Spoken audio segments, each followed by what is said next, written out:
enjoy Mulan?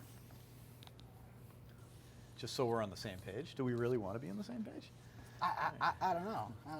I'm thinking about coming in swinging like it's made by DC. Okay. Actually, I did enjoy it. It's Disney, so it's Marvel. It's in the Marvel universe. Can confirm Mulan is a Marvel princess. All right, I think we're ready. Yeah. I think you're on my. Sorry. Okay. You're on my Yeah, cord. I'm We're not ready. We're almost ready. Now we're ready. Sorry. I'm not being choked. All right. Which camera? This The one? you're looking at. All right. Yes. Okay.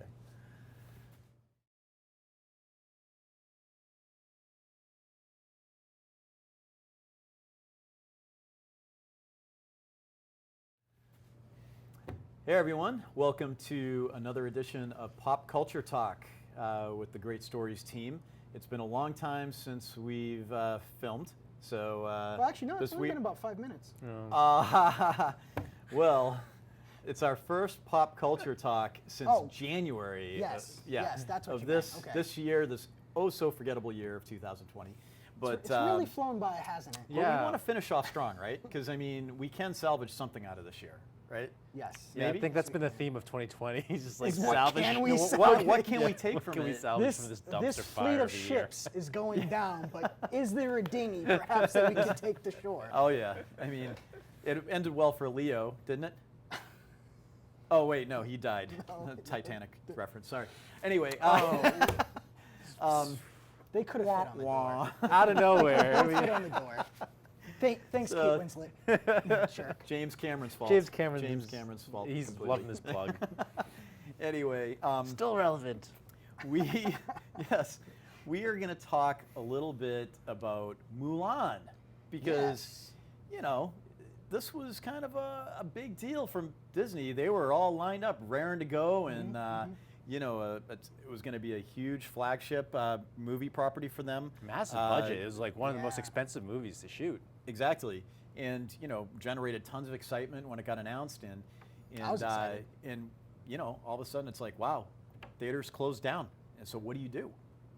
You know what does Disney decide to do? Do they hold it until a vaccine comes out, or do they release it on their oh so popular Disney Plus? Well, you know the story there. So, They couldn't hold Have- it back from the fans that wanted it so desperately. having said that, before we talk about some of the other aspects of this, I would love to hear from you guys like what you thought of the movie. What was it out? What are we talking about today? Right. So Little Mermaid. Apparently, Tyler ordered Disney minus, so he didn't get the movie. There was nothing on it. Saw D minus. Yeah, Mulan. Mulan. I'm a huge fan of the original animated movie by Disney. Growing up, it was and actually still is one of my favorite animated films. On any given day, if I hear someone say, "Let's get down to business," I get prepared to defeat the Huns. So, like I assume most people watching this do. Uh-huh. Going into it, I knew not to expect, based on Disney's own claims, not to expect it to mirror exactly the feel of the original animated movie. Not that they don't make plenty of fan service references to the original movie, like Naturally. a little bit of the background music is taken from the music from the animated movie. But Key by background itself, music. Go ahead. by itself, Yes. it's not a bad movie. There's a lot of action. There is a story. I don't feel like it had the same kind of like presence as the original film had, though.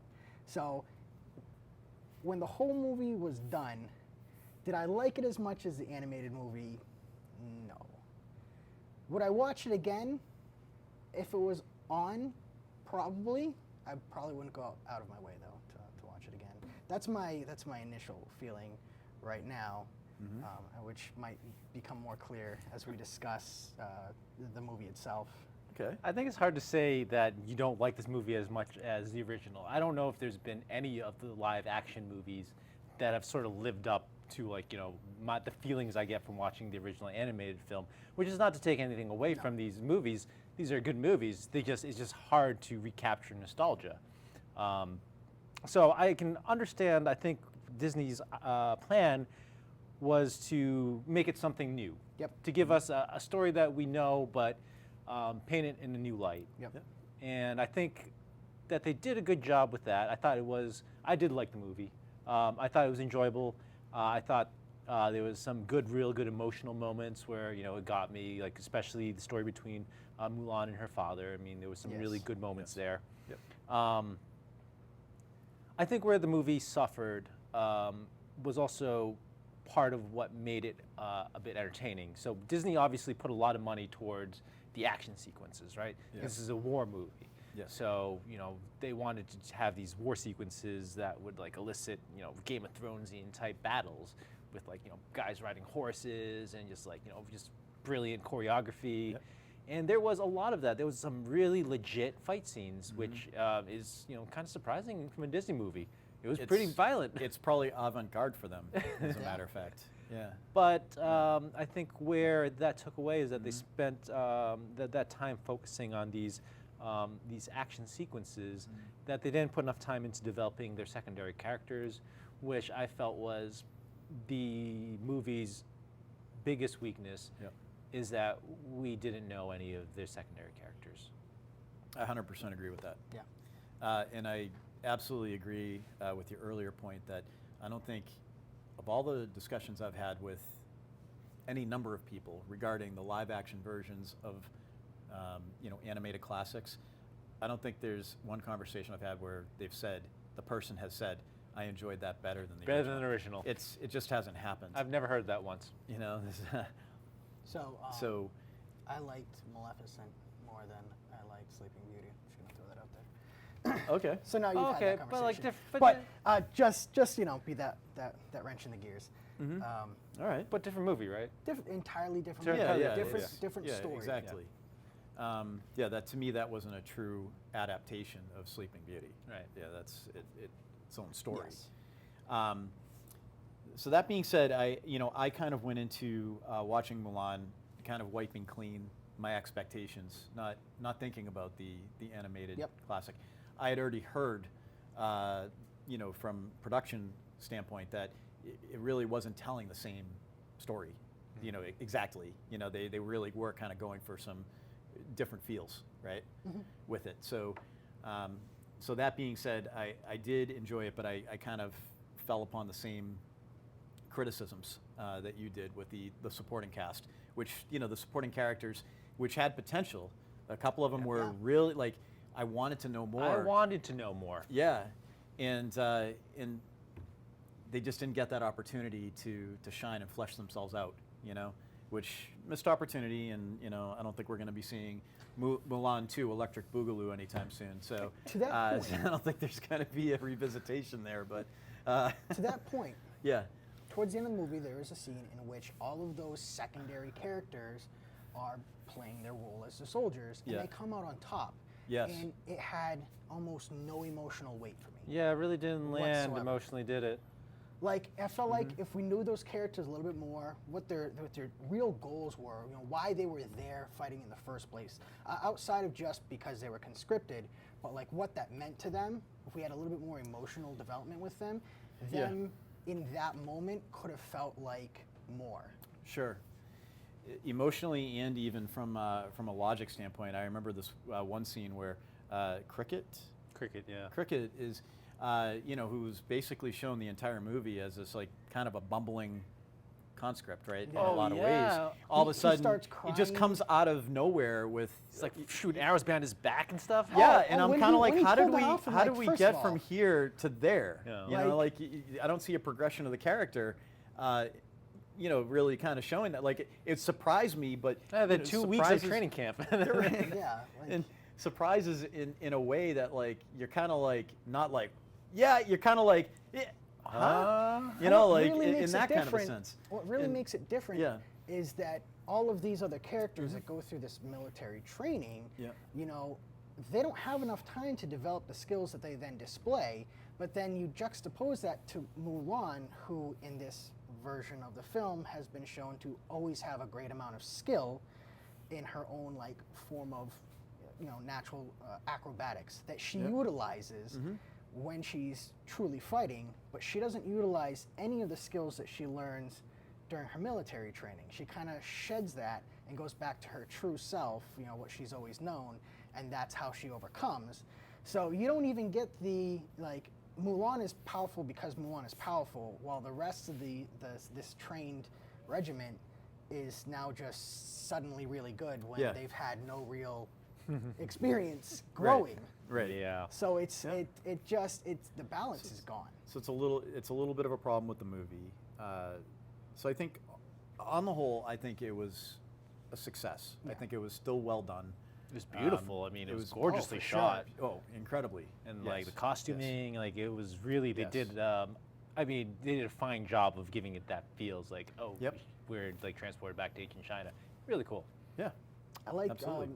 the CG that they did with the witch, how she attacks with her clothing, and she like wraps around the enemies and draws them close, or throws them or whips them with like the dress that she's wearing, and it's like the CG in that looks it's good. It's good. It's very flowy, Yep. like it doesn't stand out against the reality of the battle Right. so much. Right. Oh, speaking of that character, I did like that inclusion because she's not from the original movie. No. She was a new No. character completely. Right. And I thought she did kind of present that interesting, the other path that Mulan She could was- have chose. She was the Yes. foil to Mulan. Right. What Mulan, could have chosen, but Mulan decides to go a more honorable route, because she's in it for her family, not for her own glory. But then you also kind of feel sympathetic for this character because, like, you understood that she was suffering the same sort of I don't know, degradation or just like lack of respect that Mulan was getting because Yeah, she was a more woman, so. and like her way with dealing with it was just being like, well, okay, screw you guys, I'm just gonna break that and just like just mess stuff up and for my Yep. own ends. So how her character is finished off, I kind of like it and I kind of don't. Like it certainly goes with the theme where she, in the end, decides that she's going to sacrifice herself to save Mulan by flying in front of the arrow. And on the one hand, you kind of see where like she realizes through Mulan that she didn't have to become what she became in Right. order to be her true self. That it's a wonderful kind of sentiment, but I think it would have been more impactful, at least for me personally, to see her in that situation reject it and not be able to deal with the fact that Mulan was able to do something she never was, thus putting her into a position to be more evil. I think that would have created like a very strong secondary like nemesis to Mulan, and then to see her ultimately fail because she couldn't see what Mulan saw in that path, rather than have her change sides at the very last second and save Mulan. I think it was more of like a Disney move, right? Like Yeah. it's she gave her some kind of some sense of redemption because like she was able to convince her like, hey, look, it didn't have to be this Yeah. way. It was just, you could, I mean, again, it's both of them are perfectly legitimate, good Yep. stories. I'm just a little bit more grittier, so I would have liked to see this bitter witch be like, no, like, how are you able to do this? I could never do that. Now I'm even angrier. Right. You know? Tyler wants Zack Snyder to do a cut of Mulan. Yes, I do. Please, let's get the Zack Snyder Mulan, please. I'm going to give a little shout out to my wife because, even though I want to switch gears on the Hey, topic Melissa. a little bit. Yeah. Shameless plugging of his own. That's right. Shadow Boss, yeah, we're going to recognize you right now. She watched it, and her comment was to me, where is the music? It's her favorite aspect of the animated classic are the songs Yeah. in the movie. And she was definitely feeling the loss of that. Yeah. She was. Well, they Bit gave it upset. to you at the end, right? They gave it They to you did. in the end credit scene, and like Yes. they did both like a cover version. I forget who covered. Do you know who covered it? I don't offhand. Okay, No. well, they did like two versions Yeah. of it, right? They did. Oh, actually, it might have been the original. Was it Christina Aguilera that did the song? I think it might have been her. I believe it was her. Yeah. So they did her version, and then they did like an all Chinese version of the song, which I thought was like a really beautiful homage. Yep. Yeah. But yeah, that was kind of disappointing. Yeah. Although I think for a movie that was having a hard time sort of establishing its identity, wasn't sure if it was going to be like this heartwarming tale or if it's going to be like, a gritty A war movie. War movie. Yeah, yep. They certainly didn't know how to like shoehorn a musical into it as well. Right. It would have felt. right. I think it would have felt very out of place Off if like kilter. Yeah. all of a sudden like they're doing their training sequences and they broke out into song and dance. That's a really good I mean, point. that That's a being good point. said, they literally had some dialogue that was direct rips from the original music that just, I mean, as hard as they tried, it didn't feel super organic, but it was still like, it's from this song. But at least okay, they yeah. like they gave you the fan service, Yeah, like, hey yeah. guys, we know you really want this. Yes. We are not gonna give it to you, but here's something. Yep. Here's a crumb. That's fair. That's fair. So I think So- all in all, it wasn't terrible. All right. I mean, I liked it. I was okay with paying $30 for it. So actually, I was okay I'm with my glad. parents paying $30 I'm for glad it you're bringing and up me watching it for free. that aspect of it, because I just want to throw some numbers at you guys and just kind of get your thoughts on this, because obviously Disney as a corporation, when they made their announcement, it created some waves. People were a mixture of excitement, a mixture of discontent, actually. Yeah. About announcing this movie as being part of a $30, I believe they called it Disney Premiere service. Disney Premiere. So the movie itself had a budget, cost them $200 million to make. Okay. All right. Sounds like a lot. Yeah, it- even is that even a by lot? today's standards, that is a massive budget for a movie. Then I'm going to throw some numbers at you about Disney as an overall corporation. Disney, I believe, is broken down into 3 different entities within it overall business, reporting to shareholders and stuff. Oh, this is so boring. Shareholders, who cares, right? But, exactly. I'm just waiting for the Disney, numbers. Disney Parks and Cruises lost $1 billion in revenue this year. Yeah. All right, Oh. you have Disney Plus, and then you have the Disney Entertainment Group. Basically, is Yeah. Animation I might have studios. misquoted what they're actually named, but they're studios that create theatrical movies. In 2019, Disney, as a corporation, through June of 2019, had made $20.25 billion in revenue, plus In revenue. plus $4 billion in operating income. All right. In 2020, here's the stark difference. In the same time period, $11.8 billion in revenue and $1 billion in operating income. Massive, massive drop. Massive Yeah. drop.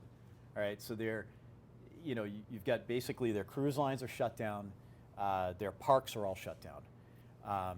They're not able to release movies in the theaters.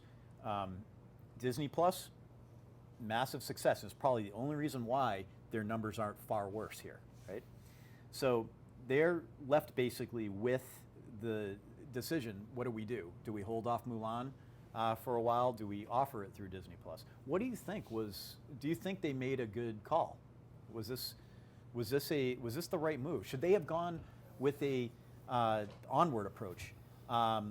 Or even Artemis Fowl. They had released 2 movies. Basically, Onward suffered from the fact that the whole industry was getting shut down Yeah. Yeah. right as Onward went into theaters, and they decided to put it right out into. I believe they released it for free, didn't they? They released it for free, no additional cost beyond your subscription.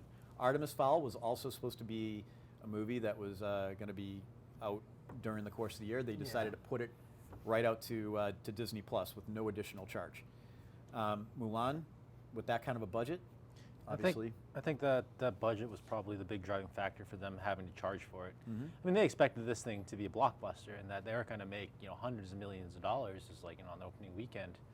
The budget of the movie's $200 million, when you add in marketing expenses, they probably have to open to like get $250 million just to break even, So, yeah, just having it streaming on Disney Plus wasn't gonna do it. So, All right. I do think that they had to find some way to monetize on that movie that they invested so heavily on, Yep. and that they would have a potential to get it back, which they thought they would between the U.S. market, and especially with the Chinese market. They thought they were going to make a lot of money through both those markets. Now it didn't really quite turn out the way they had thought, because I don't believe that it made as much money in China as they had expected. Yep. But I think the other thing that it allowed them to do strategically, and also a bit as far as like a PR damage control, is that early on there was a lot of people who were not that enthusiastic about this movie. Whether it was about, you know, political reasons against the actress, or about anything she said, or about certain production matters that revolved around the movie, which we don't need to go into in this segment specifically.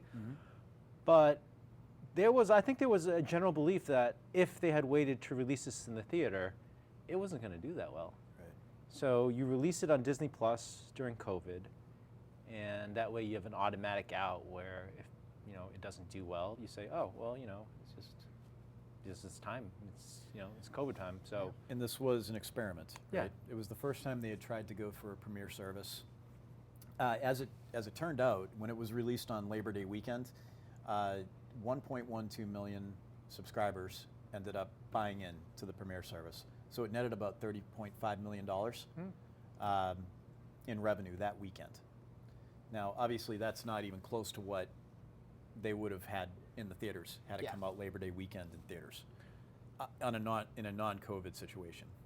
Well, unless it didn't. I mean, like, there was that off chance that they came out and this thing bombed, and like people just weren't that interested in this remake based on like either based on like previews or based on like, you know, the trailers that they saw, and like what if people just weren't into it, and like early word of mouth was like this movie's not great, and then people just didn't go, and then they'd have no excuse. Like, when's the last time Disney like really failed at a venture that they invested in? Aside from, you know, Lion King. John Carter? Oh, John Carter. John Carter, my goodness. I'm a secret fan of John Carter, not gonna lie. I've seen it like 7 times. You're probably Probably made about more money for 30% of their revenue. I'm 7 of the 21 people that have seen it. It's an interesting experiment that they did, for sure. I mean, it was.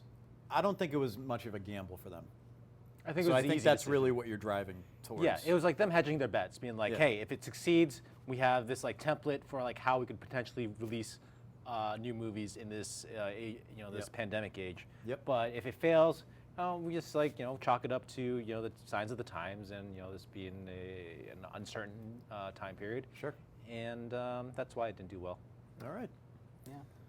Well, awesome discussion, guys. And we'd love to hear your thoughts on what you thought of both Mulan and Disney's rollout plan for the movie. And, you know, what did you think of it all? Did you subscribe? Did you not? Were you holding out? So anyway, hit us up and let us know your thoughts, and we'll see you soon.